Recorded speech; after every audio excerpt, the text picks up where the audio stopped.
warahmatullahi wabarakatuh. Apa kabar anak-anakku kelas 12 akuntansi? Sehat-sehat semua di hari ini? Pembelajaran Ibu ketemu dengan Ibu pelajaran apa nak? Produk kreatif dan kewirausahaan. Masih dengan moto produk kreatif dan kewirausahaan? Masih ingat tidak nak? Oh, produk kreatif kewirausahaan? Oke, mantap dan menyenangkan.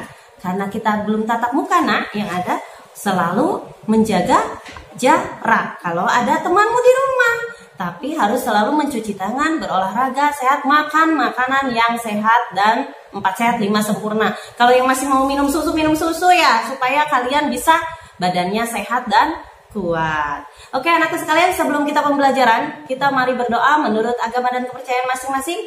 Berdoa mulai. Bismillahirrohmanirrohim. Ya anak-anakku sekalian, kemarin Ibu yang jelaskan tentang 3.12 ya nak. Tentang apa nak? Tentang peluang usaha. Kalian sudah menjadi seorang pengusaha ya nanti ke depannya, mudah-mudahan. Nah sekarang Ibu akan melanjutkan materi. Setelah kita menjadi pengusaha, kita ketemu dengan apa sekarang? Menerapkan dokumen administrasi usaha, yaitu di 3.KD13. Kalau untuk anak akuntansi udah terbiasa ya kalian tentang dokumen itu, dokumen apa saja sih harus ada di luar kepala, ada semua transaksi, itu anak akuntansi untuk dokumen. Oke, Ibu akan pembahasan yang pertama, menerapkan dokumen administrasi usaha. Tujuannya untuk apa? Kalau untuk menerapkan dokumen administrasi, kalian bisa terencana untuk dokumen tersebut biar tidak terselip. Dokumen tersebut jelas dimasukkan dalam file-file dan bisa terencana dengan baik, maka akan terorganisir. Di sini kita akan menjelaskan tentang administrasi usaha. Apa sih pengertian administrasi usaha? Yaitu menyediakan, melengkapi, mengelola, mencatat, mengerjakan, dan memelihara buku-buku administrasi usaha dengan ketentuan yang berlaku. Itu administrasi usaha. Lalu kalau diterapkan dengan kewirausahaan, ada administrasi bisnis. Apa itu administrasi bisnis? Proses pengelolaan perusahaan atau organisasi nirlaba guna menjaga kestabilan dan pertumbuhan organisasi. Cangkupannya yaitu administrasi bisnis yang masuk dalam apa? Pemasaran, logistik, sumber daya manusia, dan manajemen. Itu administrasi bisnis. Nah, di sini ada yang disebut jenis perizinan usaha. Untuk membuka usaha kita harus mempunyai izin. Yang pertama ada izin apa? SIUP. Dengarkan ya nak, SIUP yang pertama. Yang kedua SITU. Yang ketiga NPWP. SIUP itu apa? Surat izin usaha yang ada untuk perdagangan. Lalu ada SITU. SITU apa yang disebut dengan SITU? Surat izin usaha. Untuk SITU yang diberikan tempat usaha di mana kalian membuat usaha tersebut. Contohnya, kalian mau buat usaha di Jalan Pajajaran. Pakai SITU nggak? SITU, karena tempatnya di Jalan Raya Pajajaran. Nggak mungkin di Jalan Cilengsi ya nak, yang ada orang di tempat Pajajaran depan. Kita harus punya SITU. Ada NPWP, nomor pokok wajib pajak. Nah, untuk jenis perizinan usaha. Lalu ada yang disebut dengan sanksi usaha. Bu, kenapa kok ada sanksi usahanya bu? Yang ada jelas, kalau sepertinya perusahaan tidak mempunyai izin usaha, terus perusahaannya itu tidak terjamin, maka tidak halal dan sebagainya, harus punya ada sanksinya. Sanksinya seperti apa? Yang pertama yaitu pemberian surat peringatan. Seperti kamu, kalau sebenarnya belajarnya nggak baik, kamu tidak disiplin, pasti ada surat peringatan yaitu SP1, kamu terlambat sekolah. Nah, usaha juga sama, ada surat peringatannya.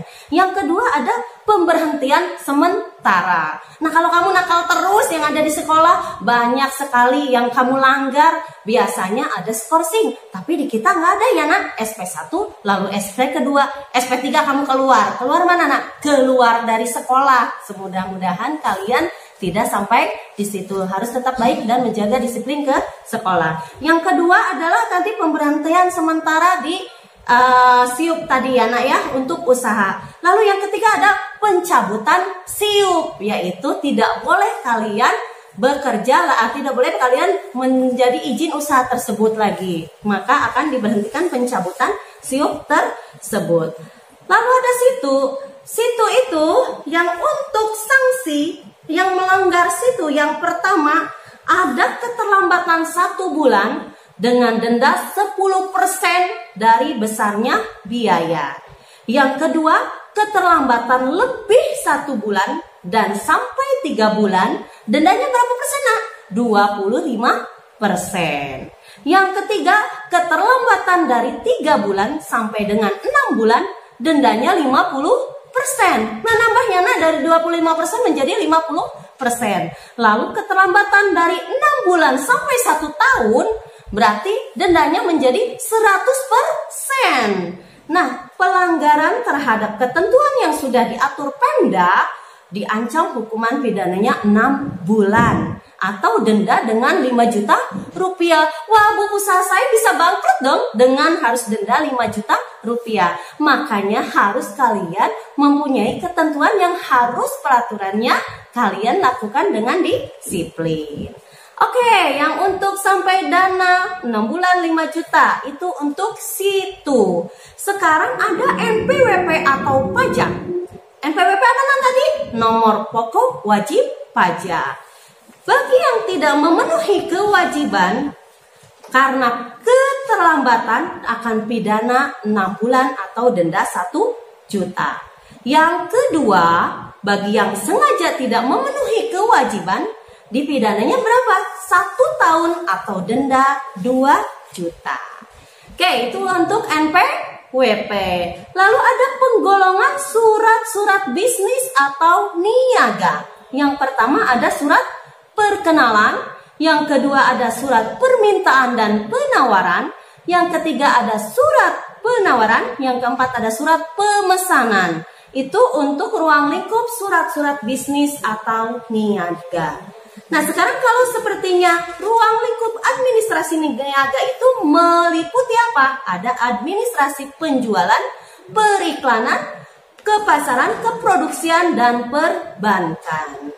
Itu ya, Nak, untuk administrasi di usahanya. Untuk dokumentasi yang lainnya, alat transaksi itu akan berbeda. Ketemu dengan apa, Nak, nanti? Ada penjualan, ada dokumen yang untuk transaksinya. Penjualan, terus apa lagi? Nah, masih ingat dengan jurnal itu, jurnal khusus. Ada jurnal pengeluaran, jurnal penerimaan kas.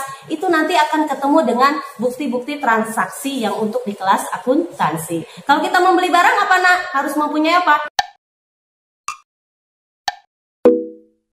Kwitansi, ya. Itu saja yang Ibu sampaikan untuk administrasi usaha.